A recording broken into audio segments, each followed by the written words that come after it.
마켓 주민 월요일은 주간시장 전망 전략 세우는 시간입니다. YG경제연구소 차영주 소장님 오셨어요. 소장님 어서 오십시오. 안녕하십니까. 이번 주도 뭐 대체로 이제 좀 박스권 움직임을 예상을 했었는데 네. 오늘 이제 주초의 흐름들은 상당히 생각보다는 강한 흐름들이 나오고 있습니다. 예. 네. 그렇습니다. 지난주 금요일 날 강한 상승이 나왔고 예. 오늘도 현재 지금 대형주들이 움직이다 보니까 특히 하이닉스가 조금 역할들을 하고 있죠. 물론 그렇다고 해서 삼성전자도 역할을 안 하는 건 아닙니다만 삼성전자와 하이닉스 그리고 밑에 단에 있는 삼성전기라든지 LG이노텍 이런 종목들이 올라가면서 전반적으로 지수를 강하게 끌어당기고 있다라고 좀 말씀드릴 수가 있겠습니다.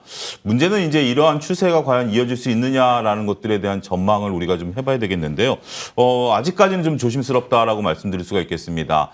전체적으로 봤을 때 11월 들어서 개인들이 1조 넘게 순매도를 좀 지속을 했고요. 오늘은 이제 순매수를 나타내고 있습니다만 아무래도 오늘의 원동력은 외국인에게 있다. 그리고 지난주부터 가담하기 시작한 기관들에 있다. 이렇게 좀 봐야 되지 않을까 싶습니다. 전반적으로 봤을 때 외국인과 기관들의 수급들이 좀 들어와주는 지난주 금요일과 오늘 같은 경우 방향성이 조금 위쪽으로 좀 몰린다라고 말씀드릴 수가 있겠는데 글쎄요. 이러한 것들이 지금 지속될지 여부는 아직까지 불투명합니다. 선물 옵션 만기일도 지났고 옵션 만기일도 지난 상황에서 포지션에 대한 변화라든지 이런 것들을 좀 예측하기 어렵기 때문에 당분간은 3천선과 코스피 3천선, 코스닥 1000선을 중심으로 한 L자형의 모양이 좀 지속될 가능성이 높지 않겠는가. 지금은 좀 그렇게 조심스럽게 예측할 수밖에 없다. 이렇게 좀 말씀드릴 수가 있겠습니다. 네, 여기서 뭐 또 생각보다 강력한 흐름이 나오면 우리가 시선을 조정을 해야겠지만 그렇죠? 예, 그렇습니다. 지금으로서는 일단은 횡보 국면의 연속으로 봐줘야 될 것 같다. 외국인들이 보면 현물이나 선물도 사는데 요 며칠 보면 이제 풋옵션 계속 사요. 이런 것들은 또 덜컹거릴 것도 일정 부분 대비하는 게 아닌가 그렇습니다. 이런 생각도 들고요. 네.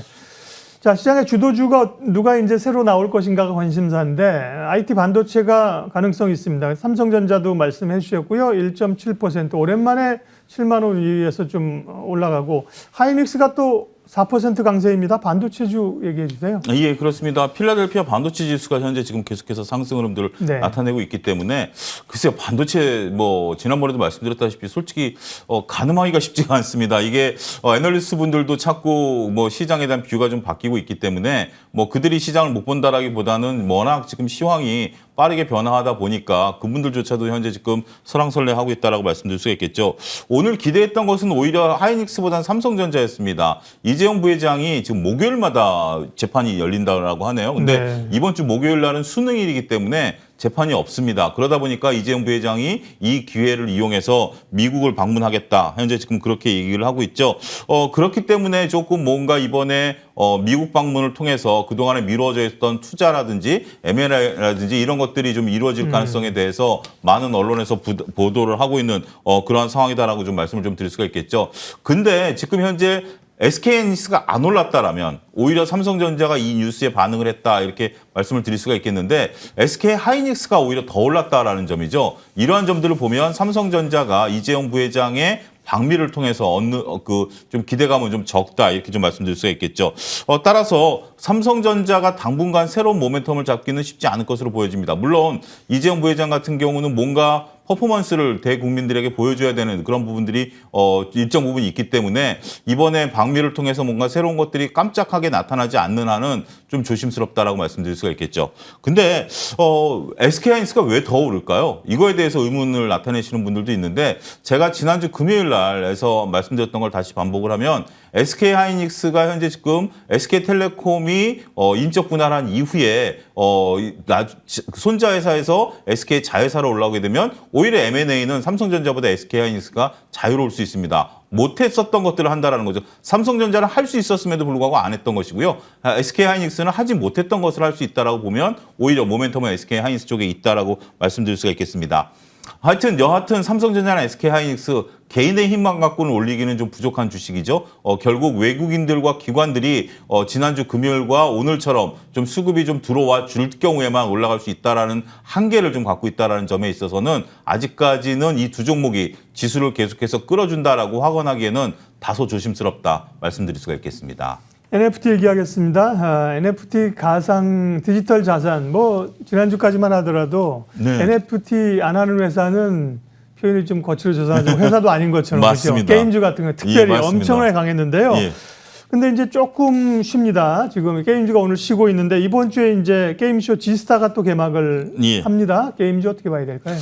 글쎄요, 혹자는 그렇게 표현하시더라고요. 네. 박사님도 아시다시피 우리가 이 밀리니엄 시대 때는 닷컴 버블이 있었지 않습니까? 네. 닷컴이 없었다라면 회사가 아닌 것처럼 지금은 게임 엔터주 치고 NFT가 안 그러게요. 붙으면 조금 그렇게 보는데, 네. 글쎄요, 저는 조금 조심스럽게 말씀을 좀 드리고 싶습니다. 우리가 지스타 개막이 이제 열리긴 하지만 이런 컨퍼런스가 새로운 모멘텀이 되기에는 쉽지 않을 수도 있다. 물론 많은 기업들이 NFT를 또 발표할 가능성이 있다라고 말씀을 드릴 수가 있겠습니다만, 지난주 같은 경우 제가 월요일에 말씀드렸던 것처럼 수요일하고 목요일 날 실적 발표가 있었지 않습니까? 이 실적 발표 이후에 변동성이 확대될 가능성이 있다라는 점 조심스럽게 말씀을 드렸는데, 일단 오늘 같은 경우 장 초반에 굉장히 강했습니다. 3에서 4% 오른 종목들이 대다수였는데 지금 그 상승폭을 빠르게 반납하고 있다라는 거죠. 그렇게 된다면 장중 변동성이 커지고, 이제는 우리가 이쪽 섹터를 보게 된다라면 첫 번째는 NFT와 관련돼서 연관성이 있는 기업들은 이미 발표가 나왔고, 두 번째는 실적과 관련해서 모멘텀도 이미 나왔고,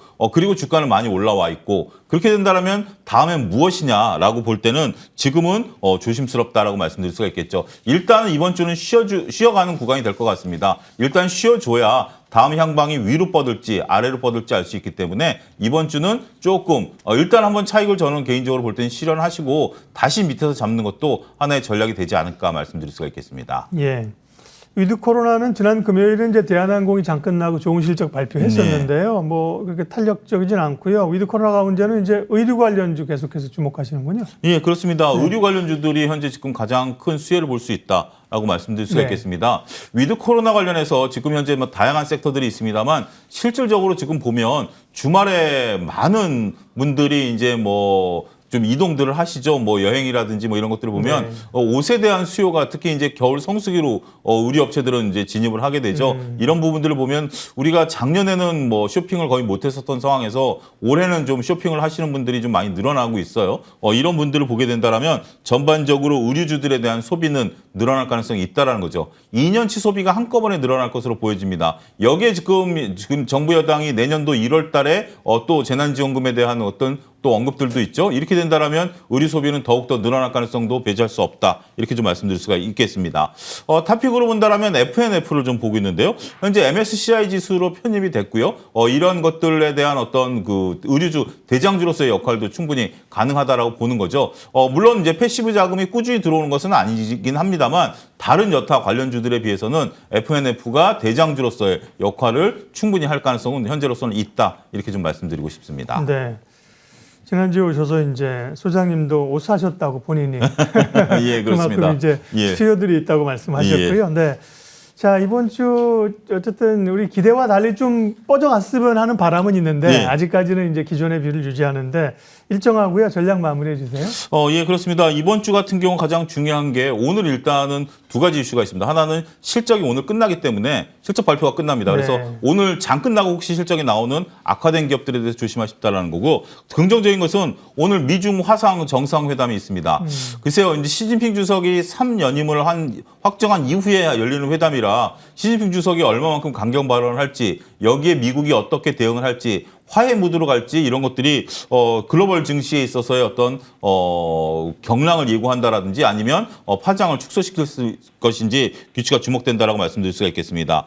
이번 주 또 줄줄이 발표되는 것들은 중국과 미국과 한국의 산업, 소비, 생산자 이런 동향들이 발표가 나오거든요. 이런 것들에 따라서 현재 지금 인플레이션 논란, 이게 과연 인플레이션에 대한 부분들로 가서 금리 인상으로 가느냐 아니면 스태그플레이션으로 가느냐, 이러한 기로점에 서 있다라고 보여지는 거죠.